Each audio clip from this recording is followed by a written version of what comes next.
پلار څه کار کوي؟ رشکه چلی. رشکه چلی؟ بھائی کور گزاره کیږي؟ نه.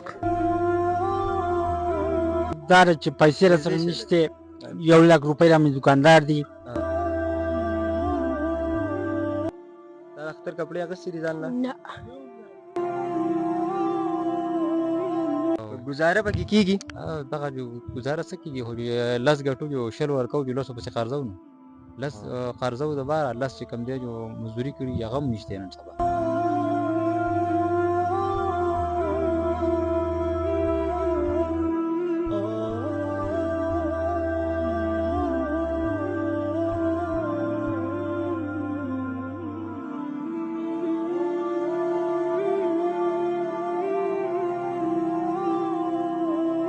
مونږ راورسېدو د ګاډی مونږ کته راویستو راشن پکې پروت دی دا به ټول دلته مونږ راشن چې کوم دی هغه ولګو ځمکه باندې ټول مستحقین به دې ته ودرو بیا به تقسیمو. خبره مې دا کوله چې دا شاید تاسو دا غرونه کتی شئ څومره خسته علاقه ده خو دا دی چې په دې غرونو کې غربت ډېر زیات دی نو که تاسو سوچ وکئ په 100 کې 90% چې کوم دی هغه ټول لکه داسې غریب غربا خلک دی نو مونږ کوشش دا چې مونږ هغه ځای ته لاړ شو کوم ځای کې چې زیرو لیول نه چې دی مونږ خپل کار وکړو مطلب دا دی چې څوک ډېر زیات مستحق هغه مونږ پیله کوو بیا پسې بل پسې بل.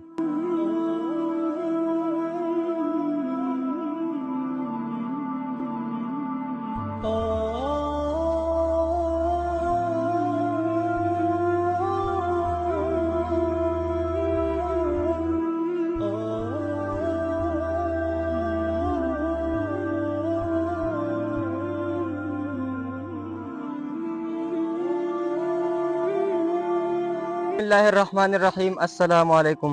امید ساتم چې ټول به ښه جوړ به زه موجود یم ضلع تورغر په یو علاقه چیر کې زمونږ د سکون چیریټي طرف نه چې کوم د راشن تقسیمات دي تیر شوي روجو کې مونږ ډېر راشن تقسیم کړلی نن د خیره سره 21مه روژه ده او دا مونږ سره چې دي 20 چې کوم راشن ټیکس دي هغه مونږ یو نوي علاقې ته نن رالو چې هغې ته چیر وایي او د دې ځای د مستحقین چې کوم دي کوم چې د راشن مستحقین خلک وو د هغو موږ پیله انفارمیشن واغستو یو ورځ پیله او بیا موږ دې لوکیشن ته راغوښتو اوس دا راشن چې کوم دی بالکل ریډي دی دو سره موږ خبرې کوو او دون به راشن تقسیمو او دې نه علاوه چې کوم دی تاسو وکتئ چې ګلګت بلتستان کې چې دی سکون چیریټي خپل راشن چې کوم دی هغه مستحقینو ته رسول دی ابټاباد کې کار شروع دی پنډۍ کې دی دې نه علاوه کراچۍ کې کار سٹارټ دی الحمدلله دا ټول ستاسو د سپورټ په وجه دی نو تاسو که چېرته سکون چیریټي سره سپورټ نه وی کلی نو نن به دا مستحقینو د دا راشن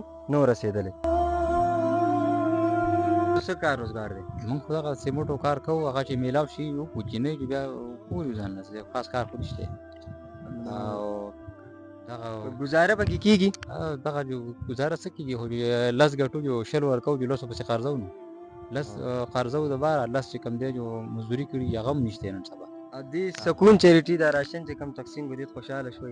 بالکل ستاسو شکریا ادا کوو تاسو دومره تکلیف وکړو رالی او دلته کې دومره روژه کې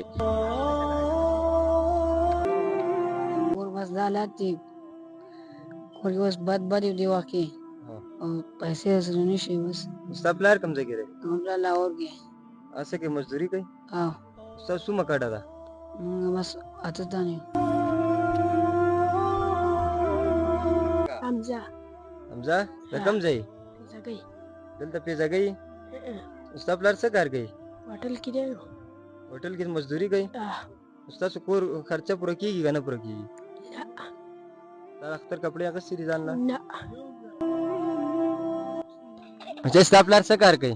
رشکه چلی. رشکه چلی؟ بھائی کور گزاره کېږي؟ نه. او اختر له کپړې والو انشاءالله؟ او جی. ها؟ او جی. چپل هم واخلو؟ او جی. ها؟ او جی. انشاءالله. السلام علیکم. وعلیکم السلام. اکا تاسو څه پریشانی ده چې مطلب تاسو د راشن مستحقین کې تاسو نوم رالی پریشانی مجبوري سره؟ دار چې پیسې راسره نشته 1 لک روپۍ را مې دکاندار دی رور مې په خپله کراچۍ کې دی په خپله مزدوري نشم کولی لکه ناجوړی ناجوړه مې ابټاباد نه علاج کوم ستاسو کار روزګار نشئ کولی؟ اوس نشم کولی اوس بیمار یم ګولۍ خو مې کار نشم کولی. دا دواګانې به کوئ کوم؟ انشاءالله انشاءالله دواګانې به ورته کوو.